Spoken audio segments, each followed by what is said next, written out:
Good morning or good afternoon, wherever it is in the world you are joining us. Thank you so much for joining StriveScan's virtual college exploration program in partnership with Cache. These are our STEM days that are running through tomorrow evening, and I've got a few housekeeping items to cover before we begin with our session today. First and foremost, you are encouraged to ask questions of your panelists throughout the session via the Q&A button that you see on your screen. When you submit a question, it gets sent to our panelists, and they will work to answer the question during the session and at the conclusion of the session. They may not get to every question, as this is just a 45-minute session, but they will receive a transcript of all the questions as well afterward. As a reminder, your camera and your microphone are turned off, so if you do have questions, make sure to type them in through the Q&A button that you see there. This is one of 50 panel presentations and individual information sessions that are run with Cache and STEM focused through tomorrow afternoon. And we encourage you to check out the other sessions at strivescan.com/virtual/STEM. Additionally, starting Saturday morning, we are featuring the colleges that change lives. These are 41 small private liberal arts colleges across the country. And you can check out that programming at strivescan.com/virtual/CTCL. When you signed up for today, you received a barcode. That barcode is not necessary for this virtual program. And I am recording this session and all of the sessions. And those recordings will be made available very shortly after at strivescan.com/virtual/STEM. So we encourage you to check out recordings if you miss any panels or individual information sessions. And with that, I'm going to hand it over to our panelists.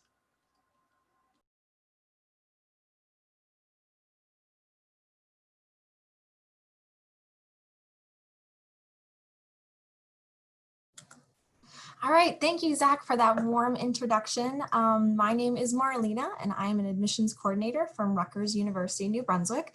On behalf of the entire university, we want to thank you for joining this information session today.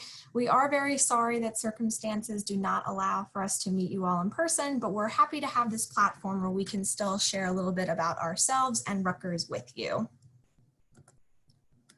Again, my name is Marlena, and I'm an admissions coordinator for the university, and I am on this presentation with my colleague Alicia, who will be monitoring the Q&A section of this presentation. So Alicia, do you want to introduce yourself really quickly?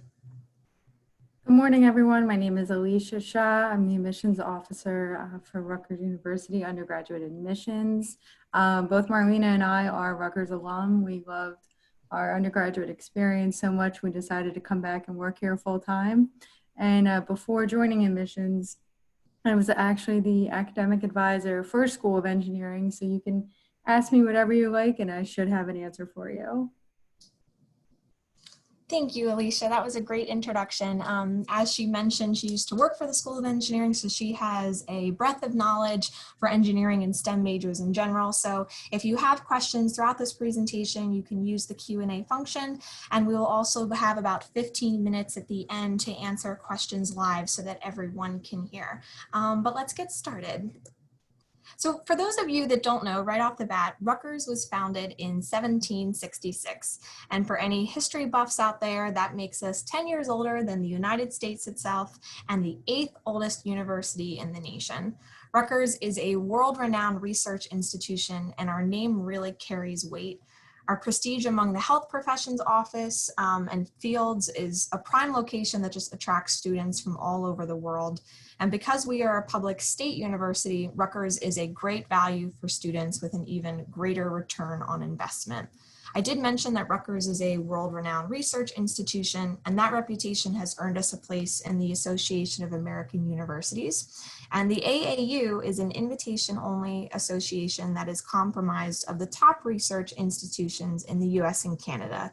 There are currently 65 member institutions in this association, and the only other New Jersey member besides Rutgers is Princeton University. So we are very proud to be working along such strong colleagues to add to the top research that's going on. And here at Rutgers, students can actually begin their research at the undergraduate level, so they don't have to wait until the graduate level to begin.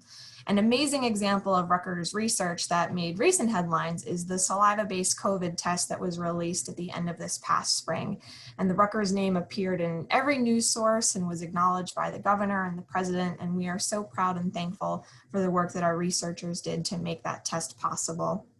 We are also in the Big Ten, so for any athletic fans out there, we know what this means for sports, but it's also an academic alliance. Students have access to resources from our Big Ten peer institutions, ranging from library services, online courses, and a study abroad program.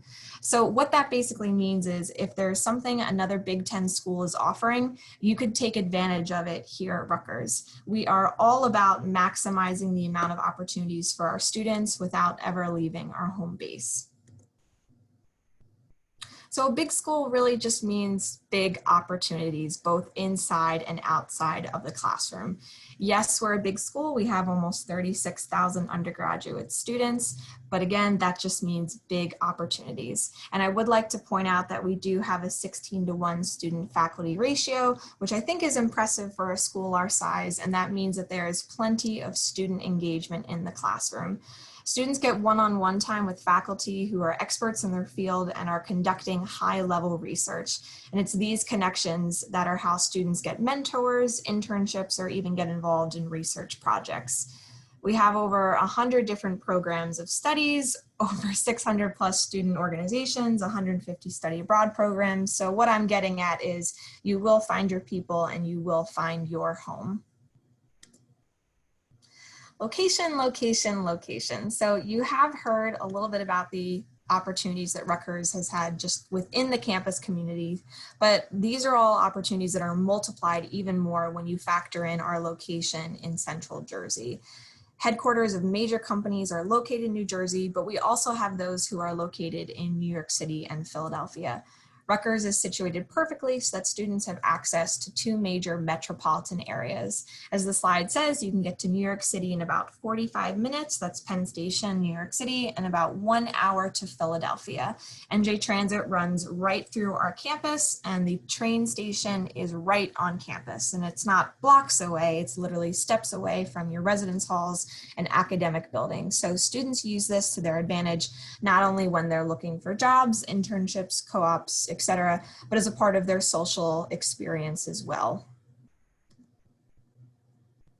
This is a picture of our campus, and we really encourage you to explore all of our websites and literature to learn more about campus, as like most schools, we are not offering an in-person campus tour this fall, but we do have a really valuable resource called explorerutgers.com, and Alicia can type that in the chat for you all to reference. It's called explorerutgers.com, and this is an interactive site that allows you to explore campus and hear stories from real students, current students, as you explore our campus and everything we have to offer. So I just encourage you to monitor this site and also be up to date with our websites when we launch another version of our virtual campus tour.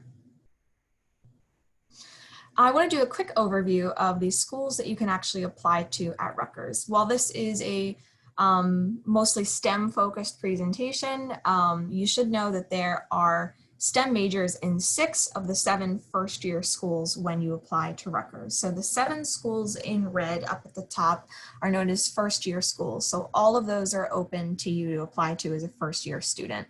The upper divisional schools listed in gray at the bottom have some prerequisites associated with it, meaning that you'll come into Rutgers, take the prerequisites, and then do a school-to-school transfer to an upper divisional school. Again, there are STEM majors in 6 of the 7 schools listed up top. The only one that doesn't have STEM would be Mason Gross School of the Arts. That is our fine arts conservatory. On the application itself, you can apply to 3 of the 7 schools. And we really encourage students to take advantage of applying to more than one school, because here at Rutgers, admission is based on the competitiveness of each individual school.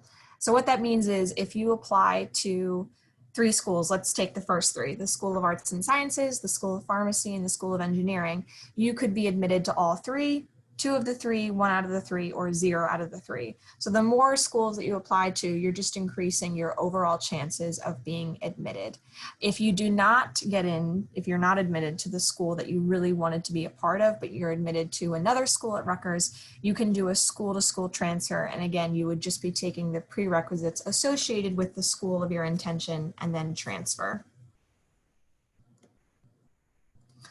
This slide just walks you through some of the details for how to apply. I won't spend too much time on it because you can visit our website, which is listed there, to explore it. The one thing I want to highlight about this slide is that Rutgers has just made the decision to go test optional.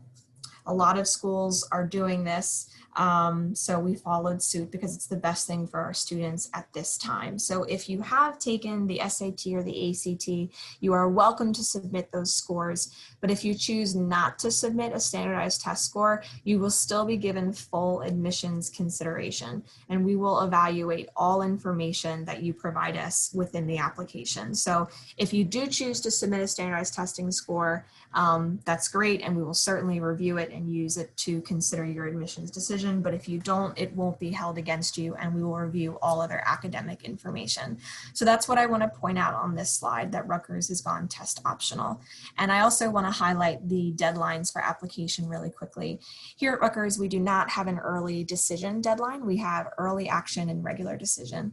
And the only difference between these two deadlines is that you get a decision sooner. That is the only difference. So if you choose to apply by the early action deadline, you'll be hearing your decision about the end of February. And if you choose to apply regular decision, you'll hear a decision by the end of March. So that's the only difference. There's no advantage to applying early action over regular decision.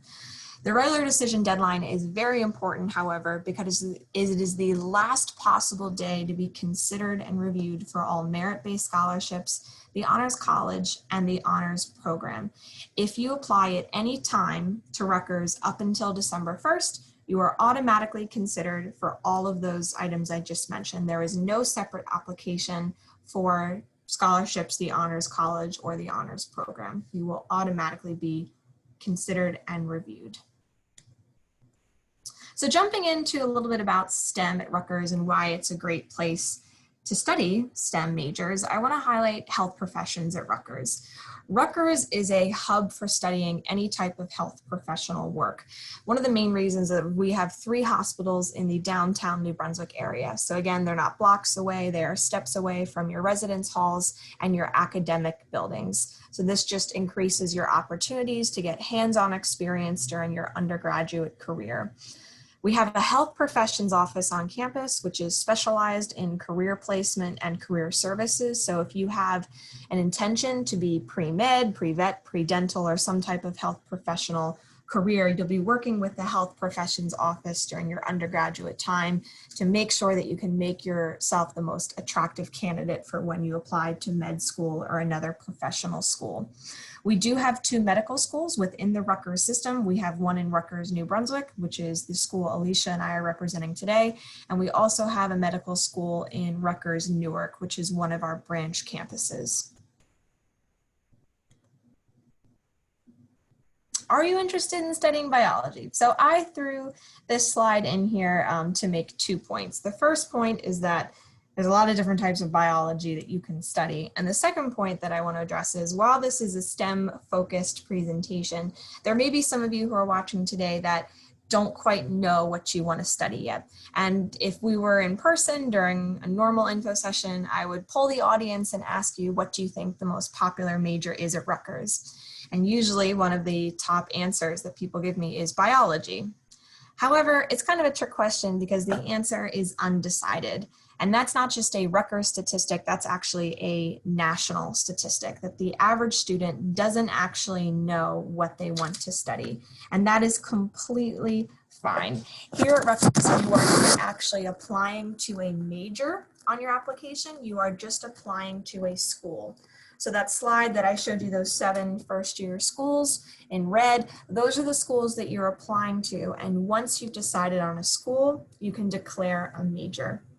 Technically at Rutgers, you don't have to decide your major until the end of your 2nd year. So if you do want to study biology, but as you can see from this slide, there are several types that you can study. You can just come into Rutgers through whatever school that you applied to and were admitted to, and you can take some introductory classes, and then you can decide specifically what type of biology or STEM major, et cetera, you would like to study. So for those of you who are undecided at the moment, just know that is completely fine, and you don't have to decide on a major before you apply to Rutgers or any other school. I'm going to jump into the School of Engineering because when people use the term STEM or any type of STEM work, STEM field, STEM major, engineering is the one that most usually comes to mind. Our School of Engineering is one of the largest schools that we have at Rutgers. We have about 4,000 undergraduate students, and it is a top engineering school. It is ranked consistently year after year as a top engineering program within a public school.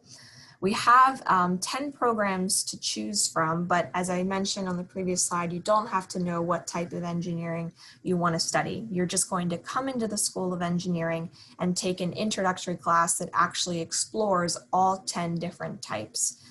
Each major, well, 8 of the majors also offer a 5-year combined bachelor's and master's program, which is a great option that about 45% of the engineering students take advantage of. These are all of the majors that we have within the School of Engineering, and we just introduced the packaging engineering program last year, which is a concentration within the applied sciences and engineering. So there is a multitude of majors that you can decide on within engineering, and again, you're just coming in as an undecided engineering major, and then you will explore each of them and decide later on. If you do decide on a major and you don't like it or you want to switch it, that is completely fine. You can switch it however many times as you want up until the end of your sophomore year, and then it becomes a little more difficult to maintain all of the prerequisites if you want to graduate in about a 4 or 5 year time frame. We are very proud of our women in engineering population. The national average for women engineers at all schools and colleges is about 22%, and we're proud to say that Rutgers has a 27% of women in our student body for engineering. And we also have a 94% retention rate for women engineering, which is even higher than the 90% retention rate for men. We have extremely women-focused engineering programs because we want to encourage any female that wants to study engineering or any type of STEM program individually. So we offer many different types of societies and clubs and one-on-one academic advising so we can support women and continue to make them feel supported as they enter this field. So in terms of applying to the School of Engineering, it is one of the most competitive programs within Rutgers. So these are some of the requirements for admission. So as I said a couple slides ago, admission at Rutgers is based upon the competitiveness of each individual school. And the reason that is so is because each school has their own criteria for admission. An example of that is the School of Engineering wants all of their students to have taken chemistry, physics, and pre-calculus as a requirement for admission. If your intention is to study at the School of Engineering and let's say you don't have one of those classes, that is completely fine. What you would do is you would enter through the School of Arts and Sciences at Rutgers, take the prerequisite or whatever class you need, and then apply for a school-to-school transfer. So that is for the School of Engineering or any other school that you're looking at Rutgers. You can always do a school-to-school transfer after you've completed the prerequisite courses. These are some of the average GPA and SAT and ACT scores.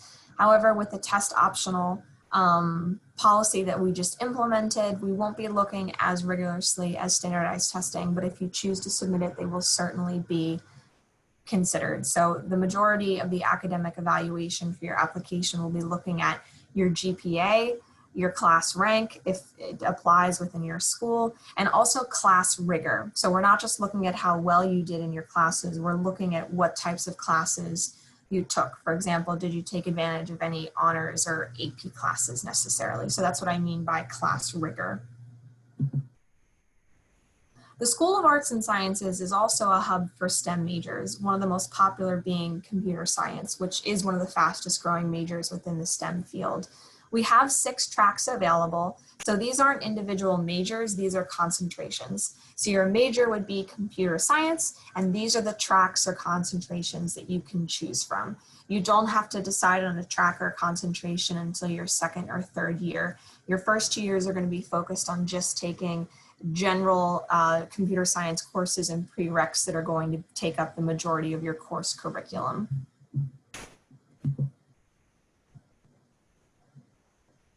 Similar to the School of Engineering, and the point that I'm trying to, drive home the most is that you're just admitted to a school, not a major.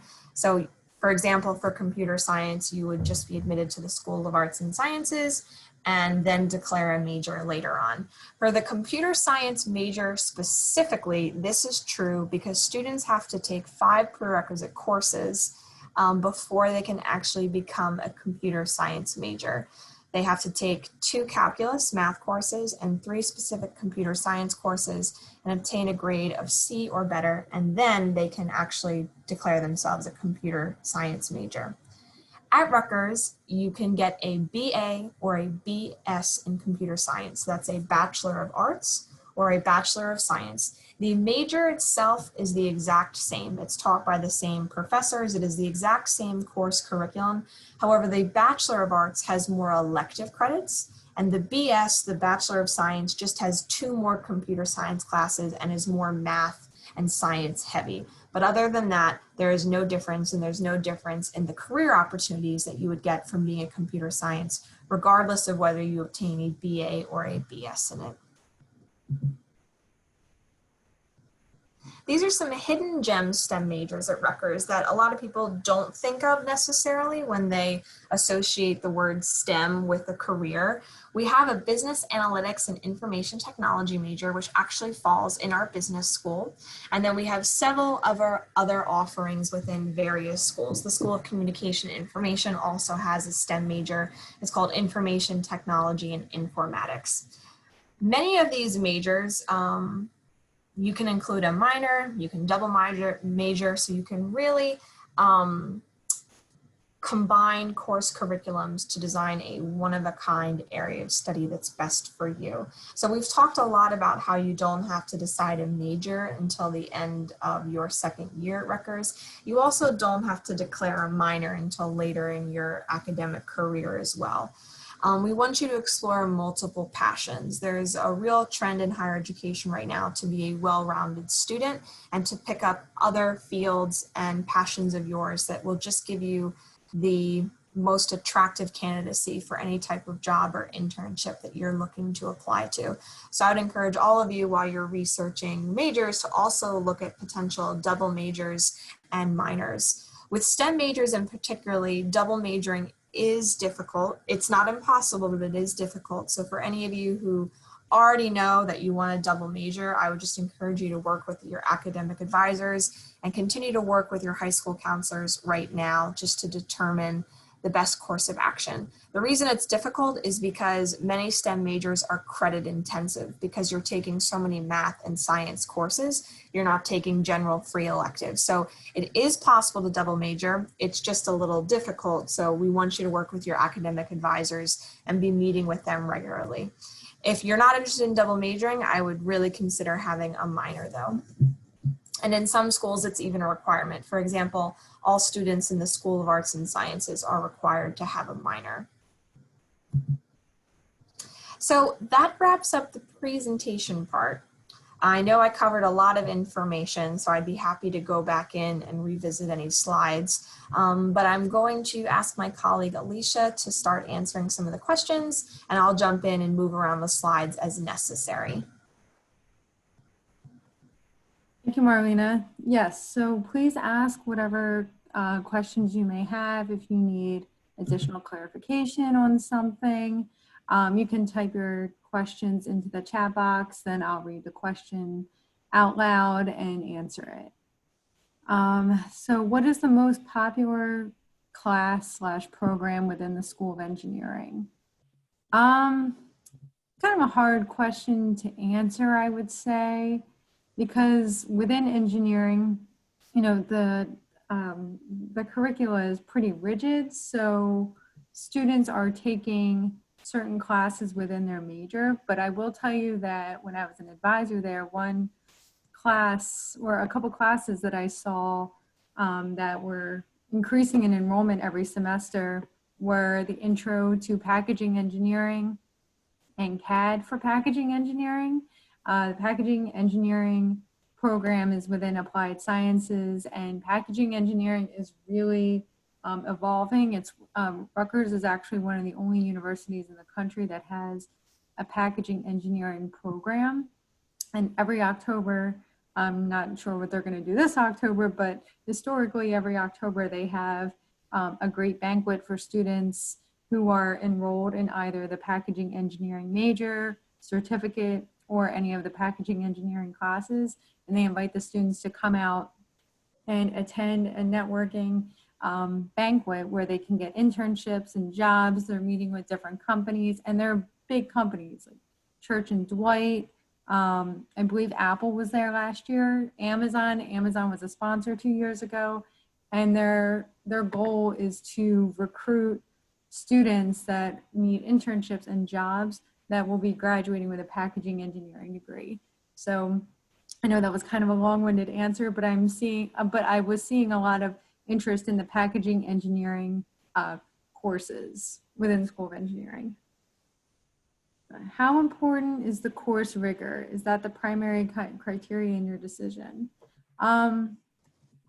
Course rigor is definitely important, and we want to see that you're enrolled in challenging courses, but not only that, we want to make sure that you're doing well in them. You don't want to enroll into a lot of courses and barely get by. That doesn't really demonstrate to us that you're able to complete a rigorous course load. We're more focused on you're able to complete coursework that is challenging to you and do it well, while also maintaining your commitments to extracurricular and sports activities.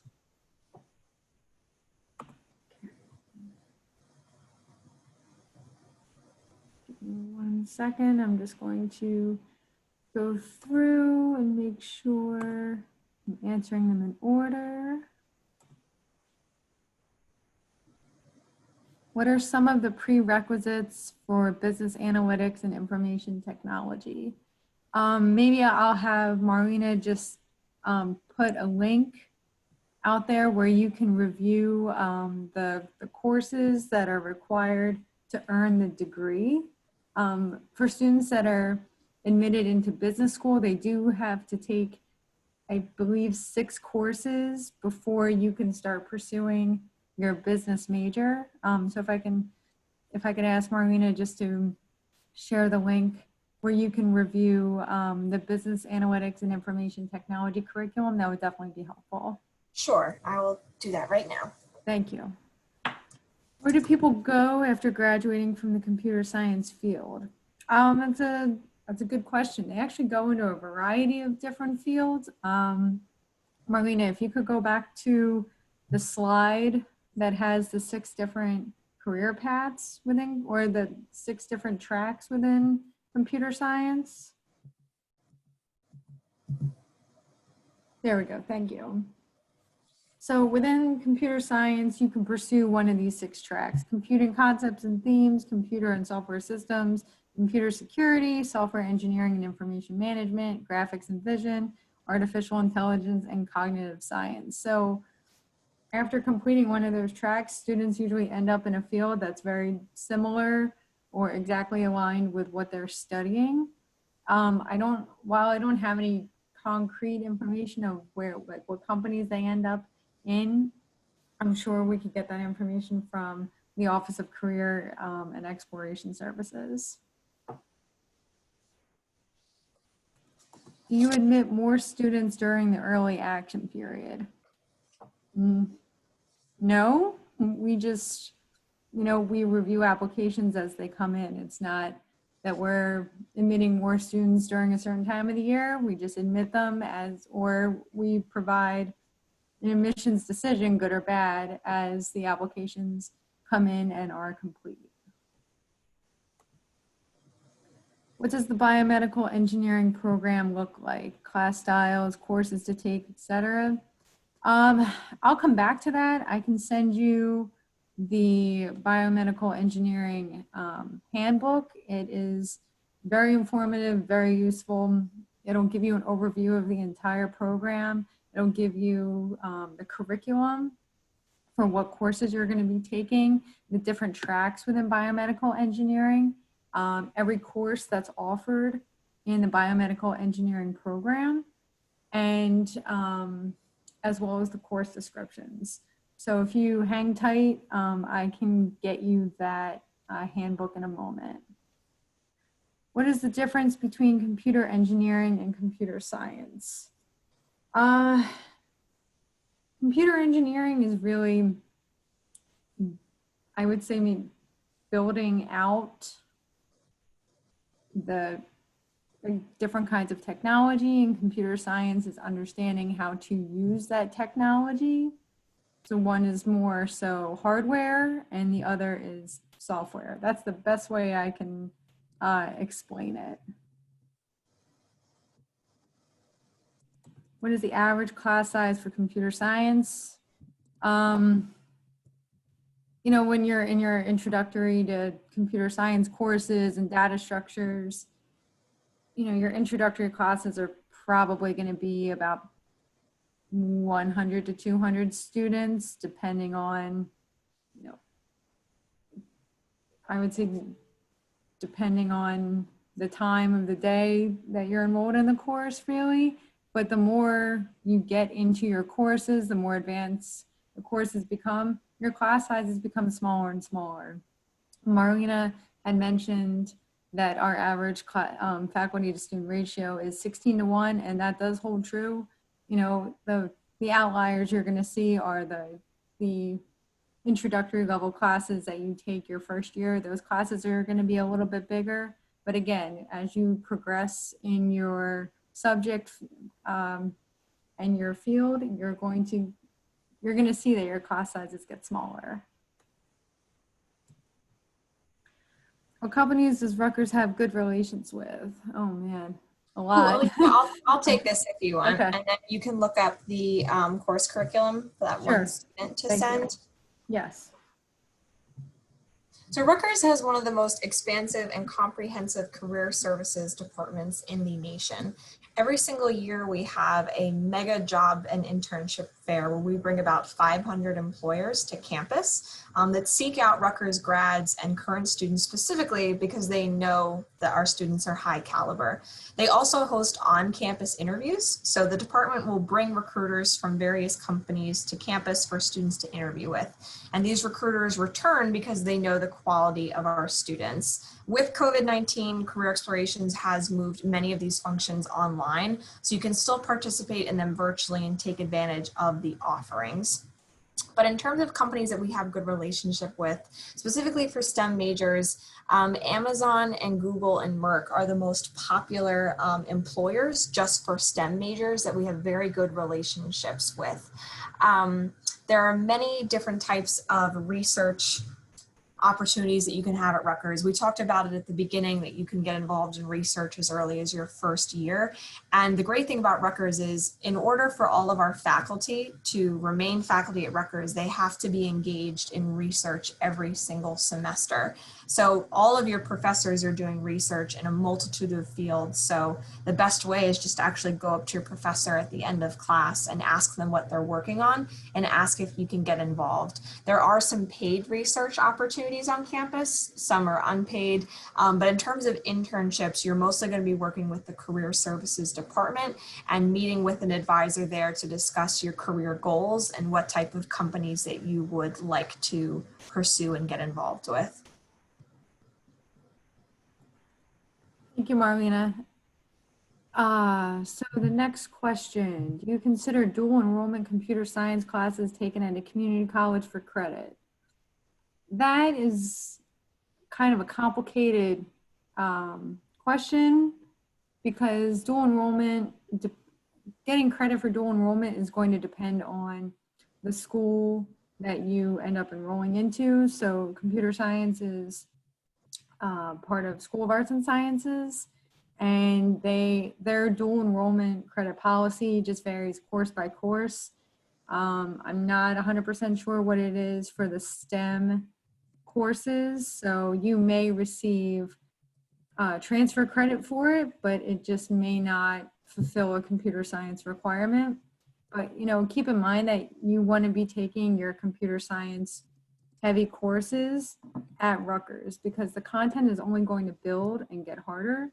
So if you can have that foundational knowledge starting off at Rutgers, you'll be better off for it. consider the summer program credit courses from other universities when making the decision? You know, it's taken into account because we like to see how you're using your quote unquote downtime, and we like to see what classes you're taking and the rigor. So it can never hurt. It would never go against you. So if you'd like to do that, by all means, so be it. But if you don't do it, we're not going to count that against you. How do we apply for honors? Is computer science honors there? So as long as you submit your application by December 1st, you will automatically be considered for the Honors College. So Rutgers actually has a few different honors tracks. So Honors College, students can be from any school within Rutgers. So they can be from School of Engineering, School of Arts and Sciences, Pharmacy, Business, SEBS, Mason Gross. And then there are other smaller niche programs. So after the Honors College, then there's an honors program, and that's for School of Arts and Sciences and business school students. And then there's Honors Academy, which is strictly for School of Engineering students. So if you're a computer science major, or if you're just in School of Arts and Sciences, you'd be eligible for consideration for the Honors College and the honors program. What is the job placement for School of Engineering? I believe the slide had said 87% of students have a job, at least one job offer prior to graduation. And you know, the engineering students are getting these job offers because they're participating in internships and in research, and they're growing their network, and they're getting real world experience. So they have a more attractive resume that makes them a better candidate to get multiple job offers. Where can we include activities / extracurriculars that we were going to do this summer that were interrupted because of COVID-19? You know, you may be able to include that in your personal statement. I would mention it there. You know, if there's a way that you can include it in your regular activities area too, because you're able to enter in that information, you could just put what you had planned to be enrolled in and just say, because of COVID, you know, unfortunately you could not participate, but it was my intention to do so. If you have a lot of activities you want to mention that you could not do because of COVID, I would say mention that in your personal statement. Will AP credits be accounted for? Yes, good question. So as long as you earn a 4 or a 5 on the AP exam, you will get actual Rutgers college course credit, I should say, for that AP exam. So School of Engineering and School of Arts and Sciences do not have a cap on the amount of AP credits that you can carry over. I think the only school that actually has a cap on the AP credits is Ernest Mario School of Pharmacy, because they really just want to make sure you're taking the bulk of your classes at Rutgers. So, you know, if you're enrolling into any school aside from Ernest Mario School of Pharmacy, you can use all of your AP credit that you've earned in high school. Could you talk about housing options for freshmen? Sure. So within the New Brunswick campus, there are 5 regions, so to say: Cook, Douglas, College Ave, Bush, and Livingston. Marlena will pull that up in the slides.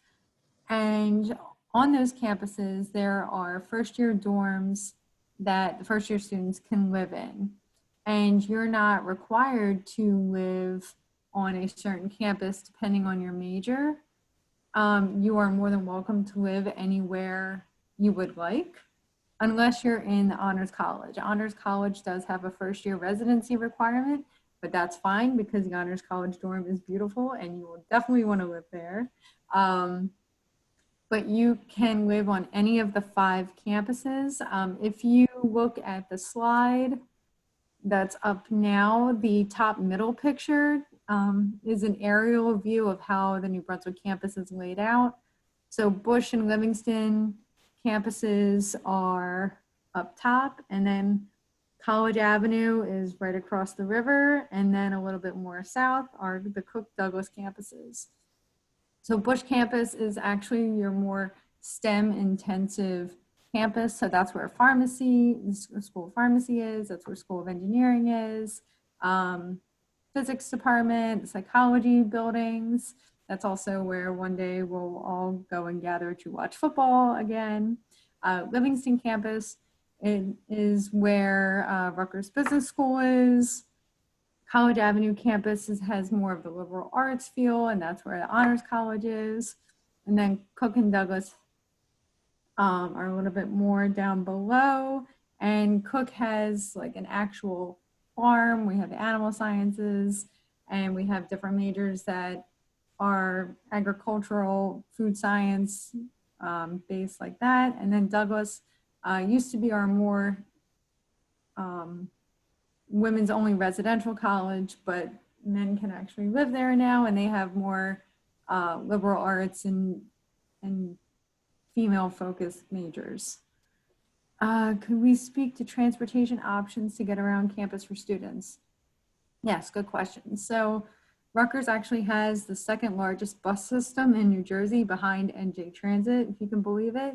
And students will be able to use the bus system to get from one campus to another or within the one campus that you're on. You don't have to pay anything for the bus every time you use it because it's included in your campus fees.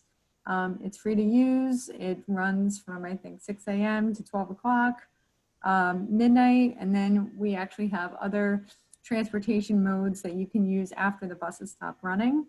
And you'll be able to monitor the bus routes and when the next bus is coming to where you are through the Rutgers app. So that's definitely a great advantage too. You won't have to feel like you can't get around campus because there are multiple ways that you can get around campus with the buses, the shuttle. You know, a lot of students ride their bikes around too, or they walk. You know, it's really up to you, but we do provide ample modes of transportation to make sure you get from A to B. What is the criteria for honors college? You know that it changes from year to year. It's very competitive. We don't have a set criteria just because it depends on the previous year's profile. It depends on the students who are applying currently, what their GPAs are, what the SATs are, what the course rigor is. So, you know, you just want to make sure that you have an excellent SAT score, your class rigor is there, and you're doing a very good job in your classes. So I can't give you, you have to achieve this SAT score or this GPA. You just have to really do the best you can. And, you know, it's going to be determined based on your peers and who else is applying. My son is interested in video production. Does he apply to the Newark location or the main link to apply? I believe Mason Gross has video.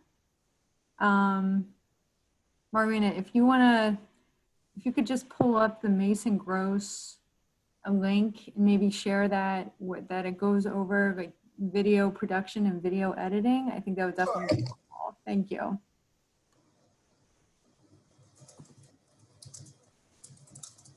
Okay, what is the criteria to get into Rutgers?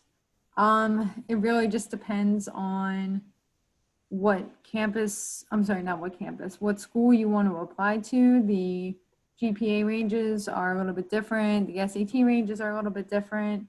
I mentioned SAT ranges only because that's what we were using up until this year to determine admissibility. But it's going to really depend on your GPA, your course rigor, and what you're involved in.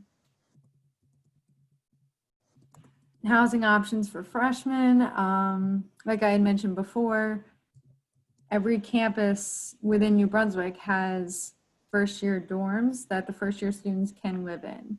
So, you know, I encourage you to come on campus once it's safe, once we're back and operating, where you can get a good feel for the college tour and everything. Where you can come on campus, take a tour, and figure out where you would like to live. Just because you have one major doesn't mean you have to live on a specific campus. It might make it a little bit easier to live on a campus to get to all your classes, but you're not restricted to one campus to live on. Non-merit scholarships, prospects for health sciences, engineering majors. I would just recommend, you know, looking elsewhere outside of Rutgers too, because it's very hard to get a merit-based scholarship. All right. Thank you so much to Alicia and Marlena for sharing this information on Rutgers. And students and counselors, thank you so much for joining us for this session. As you close this window, a very quick 4-question survey will appear. So we do ask for your feedback on today's session. And we encourage you to check out the additional STEM presentations at strivescan.com/virtual/STEM. Those run through tomorrow evening.